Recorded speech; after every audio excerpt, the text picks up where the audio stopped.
आज के इस वीडियो में मैं आपको एक्सप्लेन करूंगा chapter early humans. Early humans इस चैप्टर में हम लोग देखेंगे कि किस तरीके से पुराने ज़माने के लोग, पुराने ज़माने से मेरा मतलब है बहुत पहले के लोग किस तरीके से रहते थे।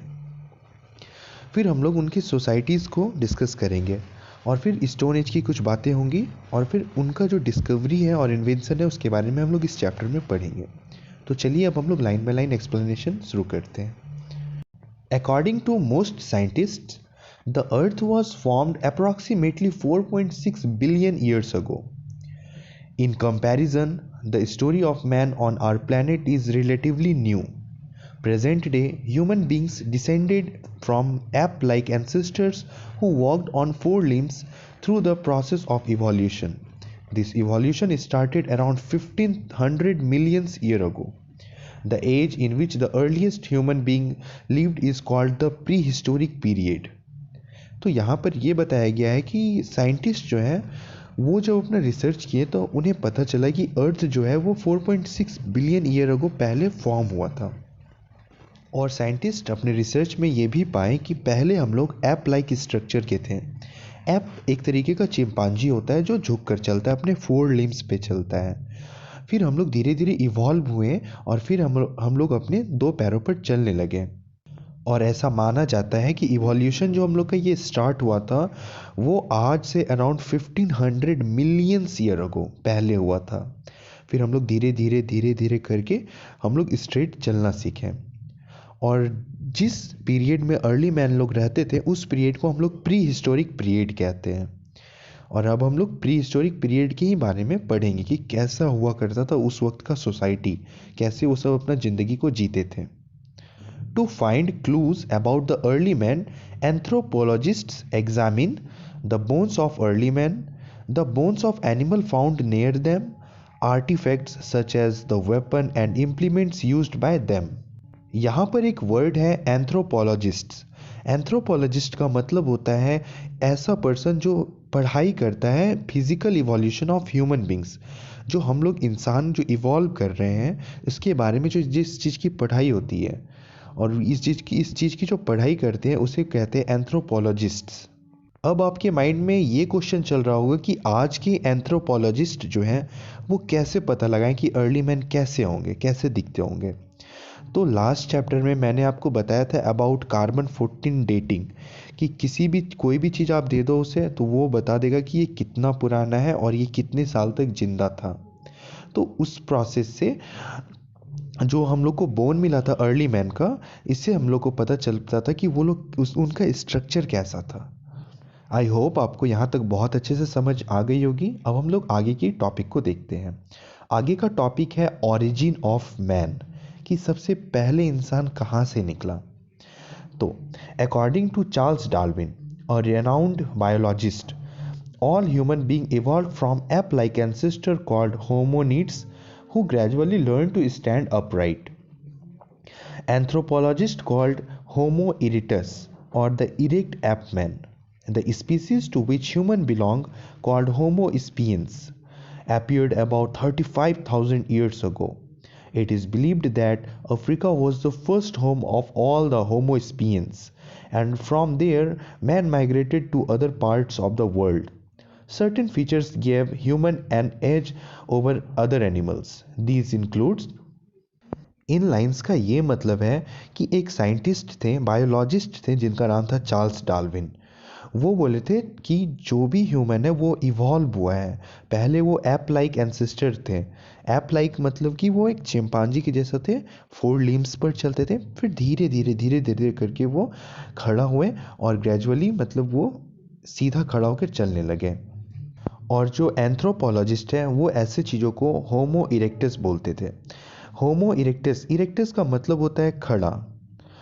तो the species to which human belongs called the homo sapiens appeared about 35,000 years ago. ऐसा माना जाता है कि ह्यूमन जो है वो 35 ईयर्स अगो पहले आया था।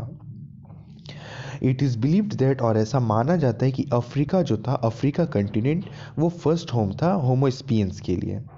और वहाँ से अफ्रीका कंटिनेंट से दुनिया भर में लोग गए फिर वहाँ से। और आगे ये बताया जा रहा है कि कुछ खूबी है इंसान में जो कि इंसान को और अलग जानवर से अलग करती है। तो चलिए देखते हैं कि वो कौन कौन सी चीज़ें हैं जो ह्यूमन को एनिमल्स से अलग करती है।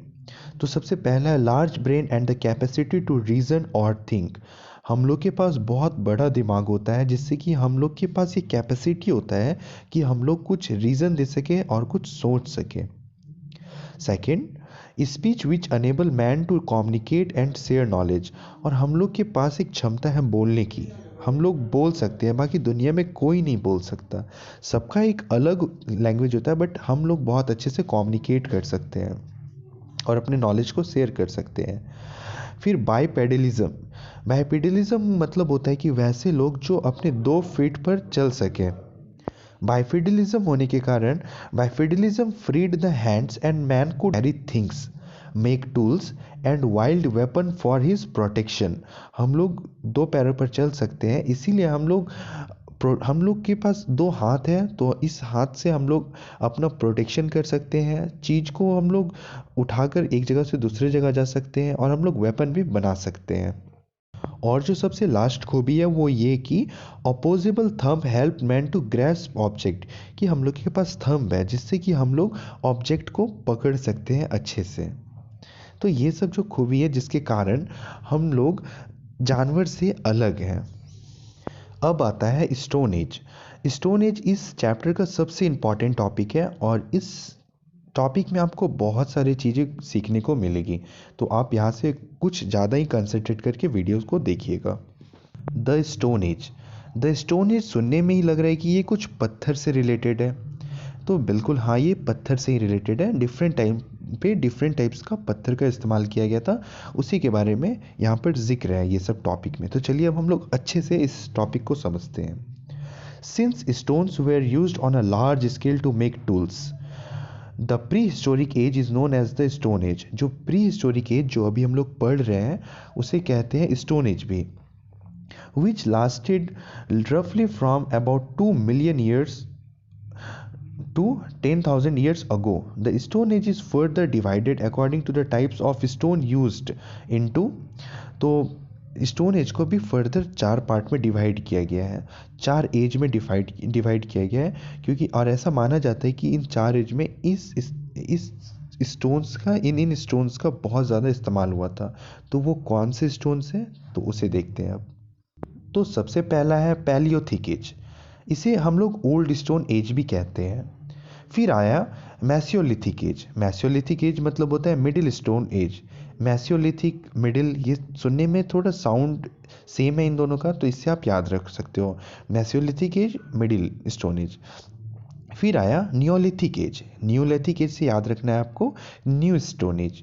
फिर आता है कैल्कोलिथिक एज। कैल्कोलिथिक का मतलब होता है कॉपर स्टोन एज। इस टाइम पे कॉपर का इस्तेमाल बहुत ज़्यादा होता था वेपन्स बनाने के लिए और यूटेंसिल्स बनाने के लिए। तो चलिए अब हम लोग पूरे अच्छे से इनको डेप्थ में देखते हैं। तो सबसे फर्स्ट में हम लोग पढ़ेंगे पैलियोथिक एज के बारे में।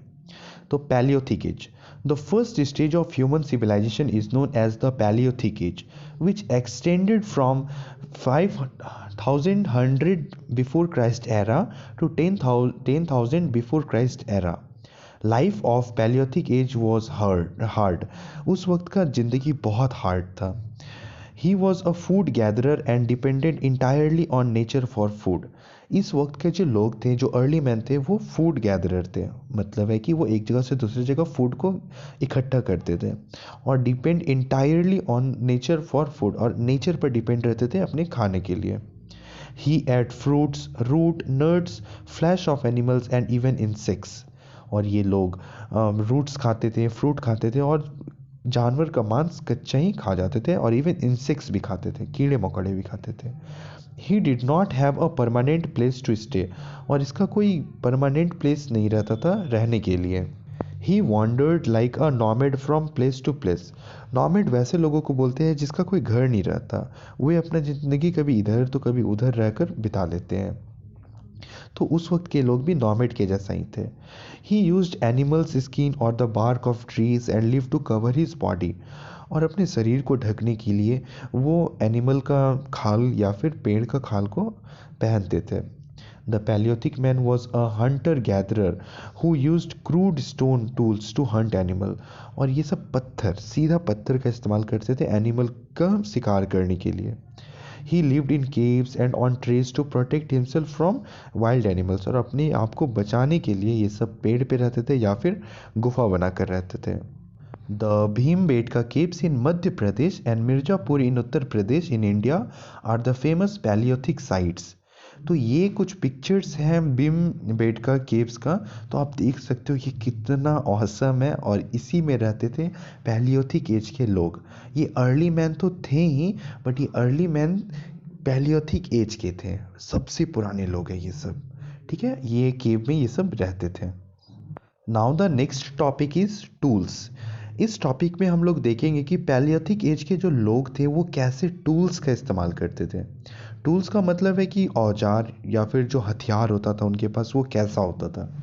The tools used by paleolithic man were quite crude and unpolished and are called pebble tools. They were used for all kind of purposes. The hand axe was the most common tool. They made tools using flint, a kind of stone that chips easily. एक तरीके का पत्थर use करते थे जो कि दूसरे पत्थर को चिप्स में तोड़ देता था। चिप्स मतलब होता है छोटे छोटे टुकड़े में तोड़ देता था।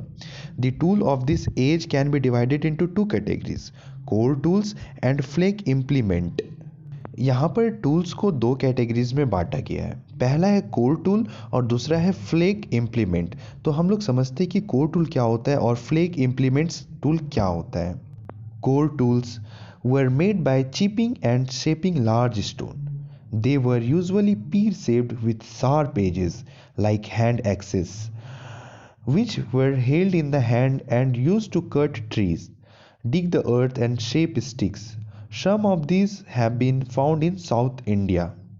ये कोर टूल जो है वो पीर शेप्ड स्ट्रक्चर का होता है और इसका शार्प एजेस, नोकीला एजेस निकला हुआ रहता है, और ये हैंड एक्स का काम करता है ये जो कोर टूल होता है, जिससे कि जो अर्ली मैन थे वो मिट्टी खोदते थे या फिर ट्री को कट करते थे, जो भी नाजुक पार्ट होता था, और स्टिक का शेप उससे देते थे उस पत्थर से काट के। तो और ऐसे कुछ पत्थर कुछ दिन पहले ही साउथ इंडिया में पाए गए हैं। अब हम लोग दूसरे टाइप का टूल को देखते हैं, flake implements. Flake implement were tool made from smaller pieces of stone and were used as a choppers and cleavers to chop meat and skin animals.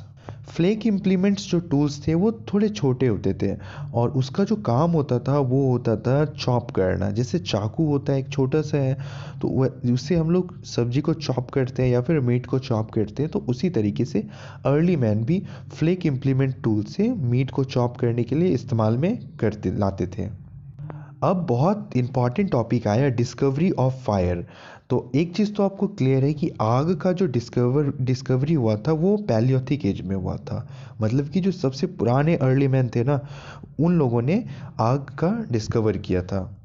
One of the greatest achievements of the early man was the discovery and use of fire.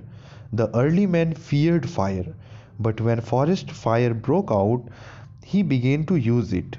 The discovery of fire was probably accidental. The early man learned how to make fire by rubbing two stones by trial and error. Traces of ashes have been found in the Kurnool caves in India. Fire was used for various purposes, which included keeping warm, frightening off animals from the caves, cooking food, providing light inside the caves at night.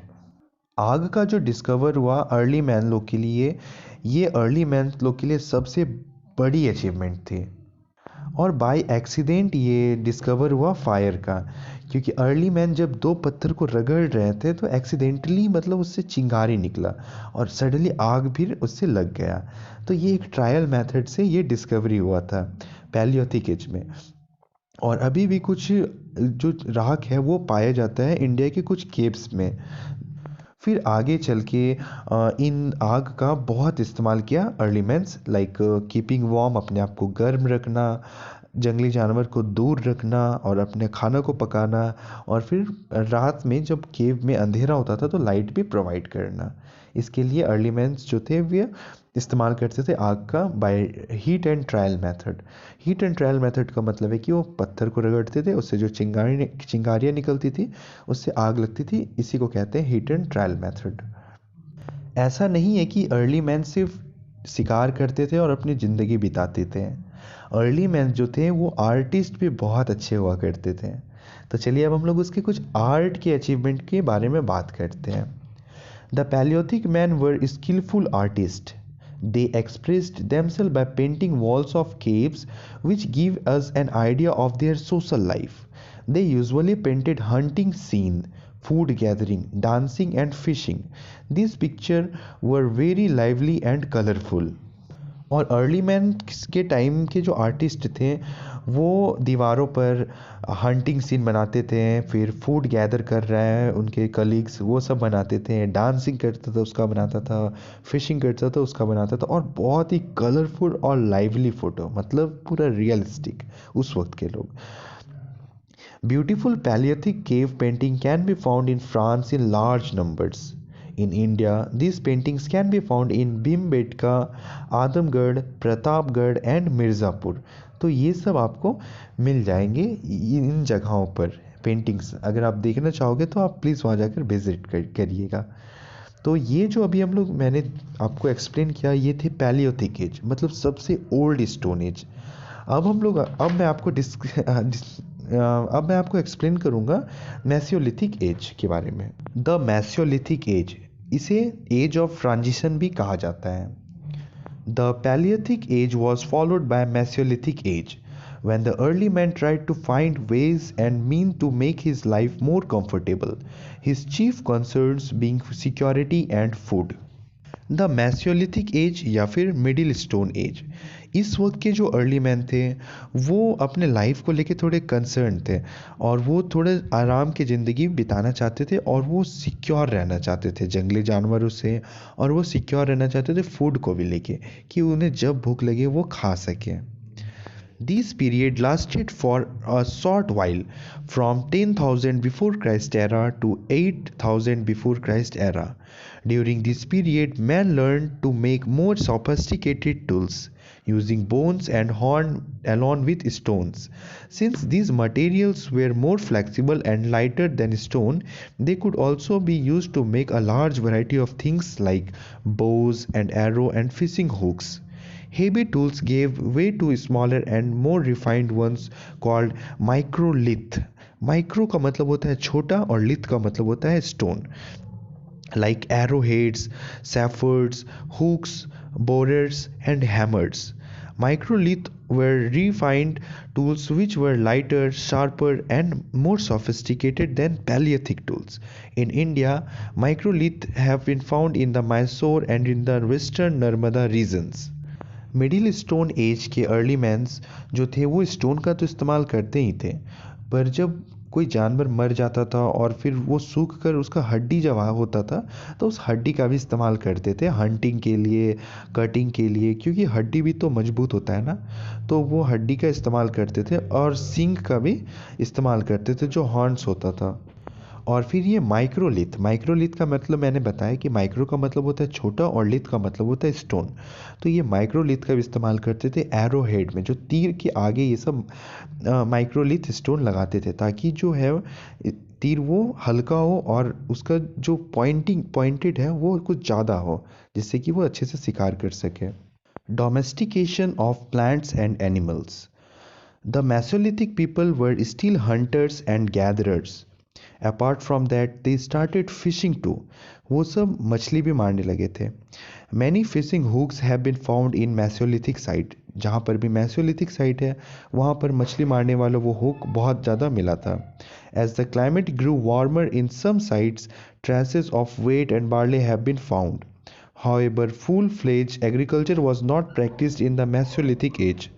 Also, remains of sheep, goats and dogs in the Mesolithic sites indicate the beginning of the domestications. तो जो Mesolithic site है वहाँ पर बहुत सारे बकरी, भेड़िए और कुत्ते का हड्डी मिला, जिससे कि ये पता चलता है कि जो मेसोलिथिक पीपल थे, अर्ली मैन थे उस वक्त के, वो सब पालतू जानवर को पालते थे। It all started when instead of hunting animals, early men followed them and observed their food habits and breeding seasons. Several grain-bearing grasses like wheat and barley grow naturally in many places. People collected them as food and protected them from wild animals and nature.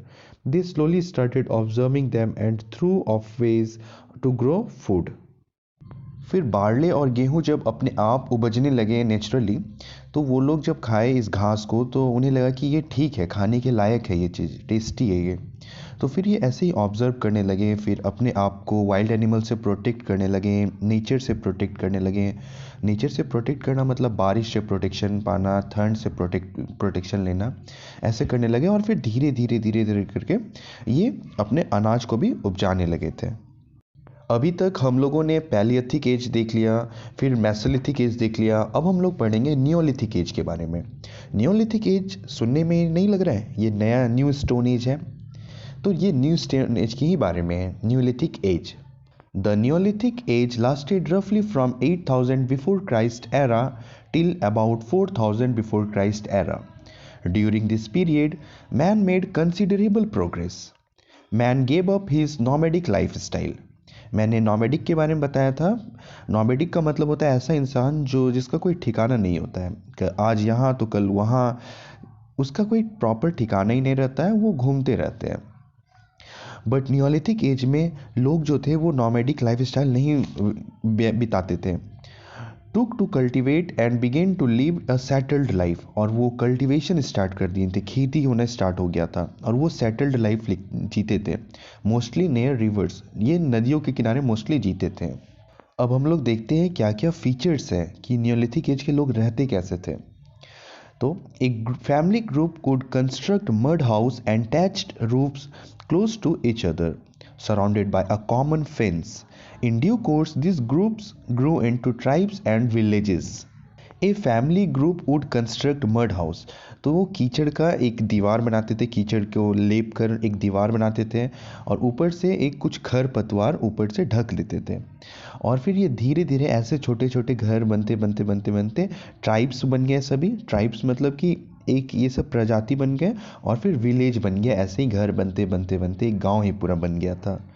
Man started growing wheat, barley and rice, और ये neolithic age में ही cultivation start हुआ था, मतलब कि agriculture होना start हुआ था। Man started growing wheat, barley and rice. When man took to cultivate, he needed tools like axes to cut down trees and shrubs, sickles and to harvest crops, and spades to dig the earth. Thus new tools were made to grow crops. इस वक्त तक मैंने जैसे कि बताया कि agriculture होना start हो चुका था, तो उन लोगों को ज़रूरत होती थी वो कुल्हाड़ी का, ट्री काटने के लिए, और फिर छोटे छोटे सिकल्स जो होता है जिससे कि फसल को काटा जाता है, वो सिकल, और स्पेड्स मतलब कि कुदाली जिससे कि ज़मीन को खोदते हैं, तो वो सब का ज़रूरत हो रहा था। तो इस वक्त नियोलिथिक एज में ये सारे टूल्स का इंट्रोडक्शन हुआ था। Next one, this was also the period when the man began to domesticate animals like dogs for hunting, goat for milk and meat, sheep for wool and meat. Later, donkeys and oxen were used to draw cart and plot the field. और इसी as में, neolithic age में, जो इन लोग थे उस वक्त के अर्ली मैन थे, वो पालतू जानवर को पालने लगे थे ताकि उसकी मदद हो सके। लाइक डॉग हंटिंग के लिए, गोट का जो होता है दूध, और फिर बाद में उसका मीट खाने के लिए, शिप का उल निकालने के लिए और मीट के लिए, और फिर बाद में डंकी और बैल को भी ये सब रखने लगे थे ताकि जो भारी सामान है वो एक जगह से दूसरी जगह तक पहुंचा सके और फिर खेत को भी जोत सके। आगे के टॉपिक में हम लोग ये पढ़ेंगे कि नियोलिथिक एज के जो अर्ली मैन थे वो किस तरीके के टूल्स का इस्तेमाल करते थे, मतलब कि कौन कौन सा हथियार का इस्तेमाल करते थे अपनी लाइफ में। When man took to cultivation, he required tools to cut down the trees and shrubs, harvest the crops, and dig the earth. He began to make stone tools with the help of a grindstone. They were sharper, well polished, and had handle fixed to them. In this period, man began to use tools made of basalt, which was harder and stronger and could be shaped and polished. Bones were also used to make needles, blades, and other tools. Because of this improved variety of tools, this period is also called Neolithic Age or the New Stone Age. In India, tools belonging to the Neolithic Age have been found in the Kashmir, Bengal, Odisha, Central Asia and the Deccan Peninsula.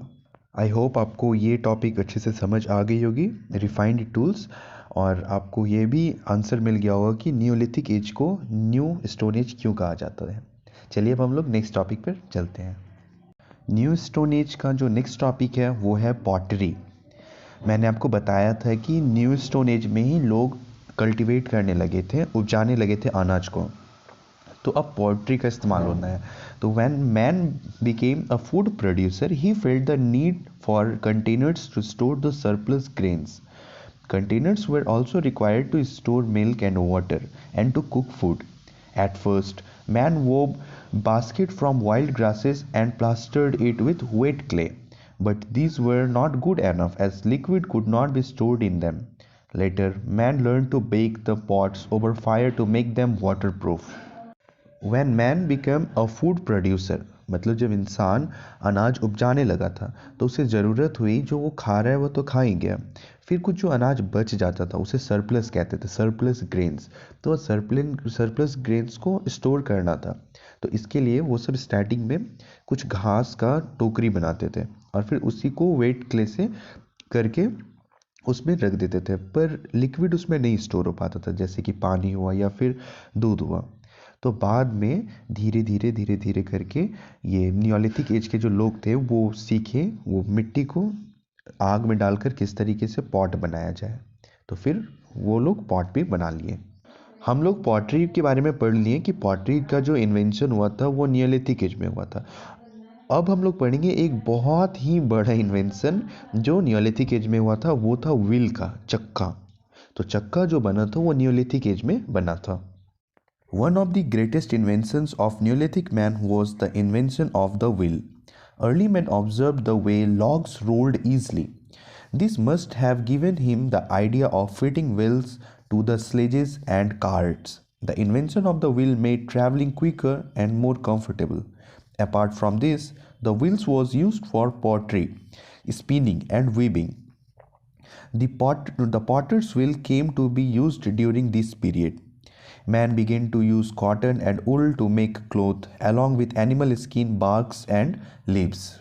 Neolithic age का early man जब देखा कि किसी पेड़ का ठाल जो कि गोल रहता है वो ईजिली घुड़क कर आगे बढ़ जाता है, तो वहाँ से इन लोगों को आइडिया आया कि एक व्हील बनाया जाए।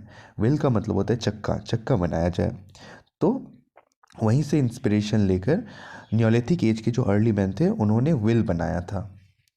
और बाद में ये व्हील जो है ये बहुत जगह इस्तेमाल हुआ, जैसे कि बैलगाड़ी में और फिर स्लेजेस में, और जैसे कि जो कुम्हार लोग घुमाते हैं वो मिट्टी का कप बनाने के लिए, तो उसमें ये सब जगह में वो व्हील का इस्तेमाल होने लगा।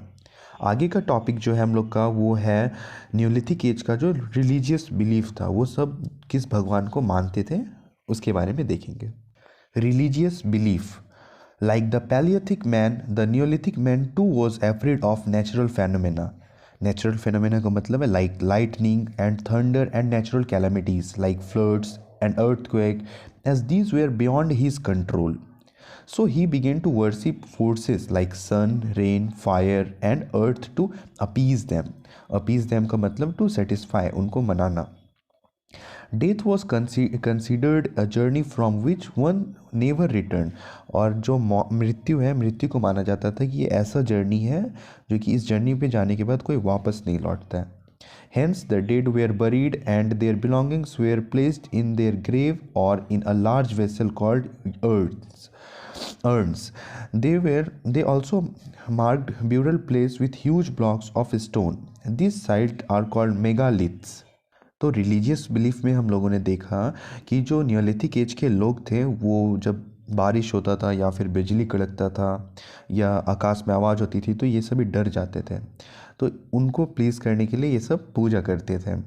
लाइक सन का पूजा करते थे, रेन का पूजा करते थे, आग का पूजा करते थे और पृथ्वी का पूजा करते थे। और डेथ को तो मैंने बताया कि एक ऐसा जर्नी माना जाता था कि यहाँ से कोई लौट नहीं सकता है।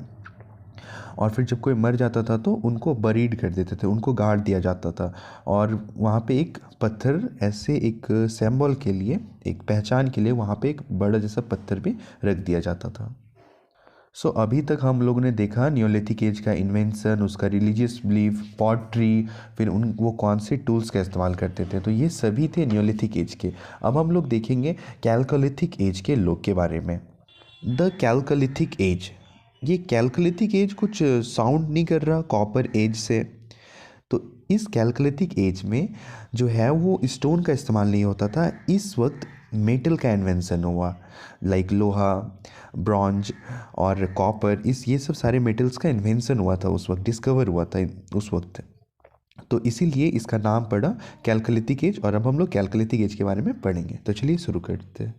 The Chalcolithic age extended from 4000 to 2000 BCE, before Christ era, during which both copper and stone tools were used. This period was short, बहुत छोटा पीरियड था, but very important as it marked a transition from stone age to the metal age. ये छोटा period था but ये बहुत important period था, क्योंकि जो लोग थे वो स्टोन के जगह में अब मेटल का इस्तेमाल करने लगे थे, इसीलिए इस एज को बोला जाता है age of metals. Discovery of metals, the discovery of metal was accidental, मतलब कि जो मेटल का डिस्कवर हुआ था वो एक्सीडेंटली हो गया था। कैसे हुआ था? तो in order to bake clay pots man used furnace. तो उस वक्त जो क्ले, मिट्टी का जो बर्तन बनाया जाता था, पॉट्स बनाए जाते थे, तो उसके लिए फर्नेस का इस्तेमाल किया जाता था। फर्नेस मतलब आग का भट्टा, जहाँ पे आग बहुत ज़्यादा जला के उसे गर्म किया जाता था। The strong heat of the furnace melted the metal present in the earth. Man found that molten metal could be hammered into various tools and weapons. तो जब इंसान, तो उस वक्त जो अर्ली मैन थे वो क्ले समझ के वो आग में डाले, पर जब वो आग में डाले तो देखिए वो पिघल रहा है, और फिर जब उसको हैमर किया, उसमें हथौड़ा मारा, तो वो वेरियस टूल्स में चेंज हो जाते थे, मतलब उस पर जैसे मारते थे उसका शेप वैसा ही हो जाता था, वो गर्म जो क्ले था। The first metal discovered and used by man was copper, और ऐसा माना जाता है कि जो फर्स्ट मेटल जो इंसान इस्तेमाल किया था वो था copper. Man learn to shape copper into various tools and ornament, फिर बाद में जो अर्ली मैन थे वो कॉपर को डिफरेंट वेरियस टूल्स में उसको शेप देते थे और ऑर्नामेंट्स भी उसका बनाते थे, गहना बनाते थे। Later other ores were melted and the discovery of zinc and tin followed. फिर बाद में और भी ओर मिला, फिर उसको उसको उसका भी जब उसको चेंज किया तो उससे जिंक और टीन भी निकला। Subsequently bronze and alloy of copper and teen was made. फिर ब्रॉन्ज, ब्रॉन्ज एक एलॉय है। एलॉय का मतलब होता है दो मेटल को मिला के एक तीसरा मेटल बनाना। तो एलॉय, ब्रॉन्ज का एलॉय क्या क्या है? कॉपर और टीन को, जब कॉपर और टीन को मिला दिया तो ब्रॉन्ज बना। This period is called the Chalcolithic age or the Copper age, since man used both copper and stone tools. I hope आपको यहाँ तक बहुत अच्छे से समझ में आ गया होगा। और ये जो कैलकोलिथिक है, तो मैंने लिथिक का मतलब भी बताया था, स्टोन होता है, और यहाँ पे कैल्को, कैल्को यहाँ पे हो गया कॉपर के लिए। तो कॉपर भी इस्तेमाल होता था और ये स्टोन भी इस्तेमाल होता था, इसीलिए इस पीरियड को बोलते थे कैलकोलिथिक पीरियड, कैलकोलिथिक एज या कैलकोलिथिक पीरियड। चलिए अब हम लोग देखते हैं कैलकोलिथिक एज का सोसाइटी कैसा हुआ करता था, वहाँ उस वक्त के लोग कैसे हुआ करते थे। Early human society was simple and people lived in group. उस वक्त के लोग ग्रुप में रहते। Everything was use as a common property. During the later stages society become more complex. The idea of personal property emerged. तो उसके बाद से पर्सनल प्रॉपर्टी होने लगा और एक लोग का एक कहीं पार्टिकुलर ज़मीन हुआ करता था, जैसे अभी होता है। ग्रुप्स बिकम स्मॉलर, और फिर जो ग्रुप में लोग रहते थे वो छोटा होने लगे। Division of labour became more organised. Everyone was given a specific task, और सभी का एक स्पेसिफिक काम हुआ करता था। Slowly as everything became comfortable people started living in one place, और फिर जब एक जगह पर लोग रहने लगे थे तो वो काफ़ी कंफर्टेबल थे। Slowly, as everything became comfortable, people started living in one place. They began to exchange food and other things with other group. This system of exchange came to be known as barter system. फिर उस as में barter system का भी introduction हुआ। Barter system में होता है क्या कि जैसे कि आपको किसी सामान का ज़रूरत है तो आप उसे दे दें, और उसे जिस किसी सामान का ज़रूरत है तो वो आपसे मांग लेगा। इसे बार्टर सिस्टम कहते थे। आगे, the Chalcolithic age was very brief and its remains can be found in India in Chota Nagpur plateau and in the Gangetic basin. The Chalcolithic agricultural settlement that sprang up throughout the Indus region set the stage for the development of the first Indian cities along the bank of the river Indus around 2500 before Christ era. फिर बाद में जब लोग अपना छोटे छोटे ज़मीन लेकर रहने लगे थे तो एक शहर के जैसा हो गया था, और ऐसा माना जाता है कि इंडिया का जो पहला, मतलब वर्ल्ड का जो पहला शहर था वो था इंडस वैली रिवर के पास, इंडस वैली सिविलाइजेशन जिसे कहते हैं। तो नेक्स्ट हम लोग का चैप्टर जो है वो यही है, और फिलहाल हमारे ये जो स्टोन एज चैप्टर है ये कंप्लीट हुआ। आई होप आपको ये अच्छा से समझ आ गया होगा अर्ली ह्यूमंस क्या होते हैं और कितने पीरियड में ये बांटे गए और कौन कौन से पीरियड में किस किस चीज़ का इन्वेंशन हुआ। मिलते हैं अब हम लोग नेक्स्ट वीडियो में। Thank you so much.